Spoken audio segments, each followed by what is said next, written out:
നമുക്കിന്ന് നല്ല ഹെൽത്തി ആയിട്ടുള്ള വളരെ ടേസ്റ്റി ആയിട്ടുള്ള ഒരു രസം തയ്യാറാക്കിയാലോ? വേണ്ടിയിട്ട് ഞാനിവിടെ ഒരു വലിയ തക്കാളി മുറിച്ച് വെച്ചിട്ടുണ്ട്. പിന്നെ ഇത് നമ്മുടെ മല്ലിയില എടുത്തതിന്റെ തണ്ടുണ്ടല്ലോ, മല്ലിയുടെ തണ്ടാണ്. നമ്മൾ സാധാരണയായിട്ട് കൂടുതലായിട്ട് മല്ലിയുടെ ഇലയല്ല ഉപയോഗിക്കാറ്. ഇത് തണ്ടാണ് ഈ രസത്തിന് ഉപയോഗിച്ചിരിക്കുന്നത്. അതുപോലെ ഒരു 5-6 കാന്താരി മുളക്, ഒരു വലിയ കഷ്ണം ഇഞ്ചി, ഒരു 5-6 കാന്താരി മുളക് എടുത്തിട്ടുണ്ട്, ഒരു വലിയ കഷ്ണം ഇഞ്ചി, ഒരു 6 വലിയ വെളുത്തുള്ളി, ഒരു 3-4 കറിവേപ്പില. ഇത്രയും നമുക്ക് ഈ ഒരു 4 സാധനങ്ങളും നമുക്ക് നല്ലതുപോലെ ഒന്ന് ചതച്ചെടുക്കാം. അപ്പൊ നമ്മൾ ഈ 4 കൂട്ടം സാധനങ്ങൾ, അതായത് കാന്താരി മുളക്, വെളുത്തുള്ളി, ഇഞ്ചി, കറിവേപ്പില നല്ലതുപോലെ ചതച്ചെടുത്തിട്ടുണ്ട്.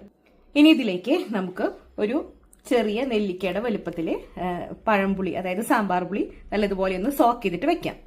ഇനി എന്താ ഇതിലേക്ക് കടുക് വറുക്കാനായിട്ട് വറ്റൽമുളക്, വേപ്പില, കടുക്, അതുപോലെ നമുക്ക് ഉലുവ വേണം, കായത്തിന്റെ പൊടി വേണം, മഞ്ഞൾപ്പൊടി, കുരുമുളക് പൊടി, സാധാരണ രസം വെക്കുന്ന പോലെ തന്നെ. അപ്പൊ നമുക്ക് രസം തയ്യാറാക്കിയാലോ? കുറച്ച് വെളിച്ചെണ്ണ ഒഴിച്ചു കൊടുക്കാം. ചൂടായ എണ്ണയിലേക്ക് നമുക്ക് കുറച്ച് കടുക് ഇട്ട് കൊടുക്കാം. ഇനി ഇതിലേക്ക് വറ്റൽമുളകും അതുപോലെ കറിവേപ്പില ഇട്ട് കൊടുത്തു. ഇതിലേക്ക് കുറച്ച് ഉലുവ ഇട്ട് കൊടുക്കാം. മുഴുവൻ ഉലുവയാണ് ഇട്ട് കൊടുത്തേക്കുന്നത്. ഇനി ഇതിലേക്ക് തക്കാളി ഇട്ട് കൊടുക്കാണ്. തക്കാളി നല്ലതുപോലെ ഒന്ന് വഴന്നു വന്നിട്ടുണ്ട്. തക്കാളി ഒന്ന് വഴന്നു വരണം. ഇനി ഇതിലേക്ക് ഒരല്പം ഉലുവയുടെ പൊടി, ഒരല്പം കായത്തിന്റെ പൊടി ചേർക്കുന്നുണ്ട്. അതായത് ഉലുവയുടെ പൊടി ചേർത്ത് അത്ര തന്നെ നമുക്ക് കായപ്പൊടിയും ചേർക്കാം. നല്ലതുപോലെ ഒന്ന് മിക്സ് ചെയ്യാം. ഒരു നുള്ള് നല്ല ജീരകത്തിന്റെ ക്യുമിൻ സീഡിന്റെ പൊടിയും കൂടെ ചേർത്ത് കൊടുക്കുന്നുണ്ട്. ഇതും കൂടെ ചേർത്ത് നല്ലതുപോലെ ഒന്ന് മിക്സ് ചെയ്തു. ഇനി നമുക്ക് പുളിവെള്ളം ഒഴിച്ചു കൊടുക്കാം.